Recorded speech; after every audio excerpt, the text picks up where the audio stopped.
congratulations to the two of you. What a powerful film, and it's really struck me because my 26-year-old son just got back from Poland on an AISH trip where there were 3 survivors. So honestly, I just want to know how working on something like this affects both of you personally.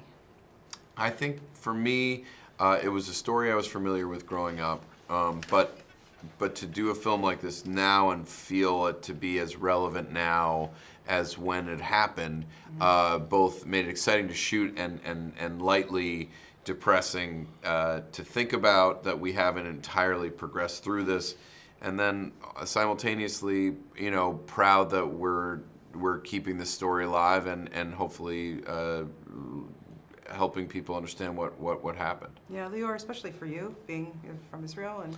Yeah, it's important movie. I think for us, it's just not to forget, you know, because it's easy to forget, and I don't know if how many kids now knows about what was there in those days, like 80 years ago, in Germany and Poland and Europe, and what happened there.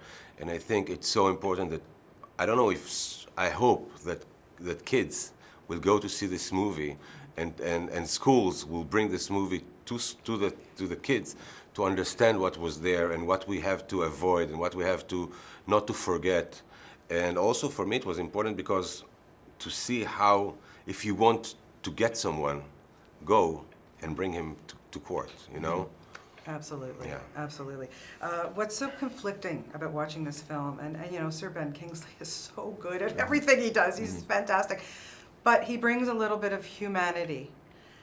That's so hard to watch. What is it like for you as actors to work opposite someone like him, but then see this monster being humanized a little bit? I think that this is what's special in this movie, because Adolf Eichmann was like a monster, okay? But we have to understand that they were people. They were real people who did these awful things. And we have to watch it and to see it and to understand that it's very easy to say he's just the bad guy, he's the flat character, is the bad guy, let's hate him. No, we have to see and to understand that those were people with kids, with wives. I remember Chris' father wrote about that in the gas chambers there was you know, a hole when the guy who controlled the gas chamber saw everything, but there was a picture of his kid there just in front of him, and he was killing kids over there. Yeah. So there were people with emotions and love and care to their family, but they did awful things to others. Yeah. Working with Oscar Isaac, and I love sometimes, you know, obviously you bring a little bit of levity, a little bit, you need it, but the two of you had such a good rapport together. Yeah, I mean, Oscar is, I think everybody knows he's a tremendous actor. He's also a producer on the film, and was a really great floor general as an actor and producer in helping coalesce. You know, it's a big group of us. None of us had worked together before.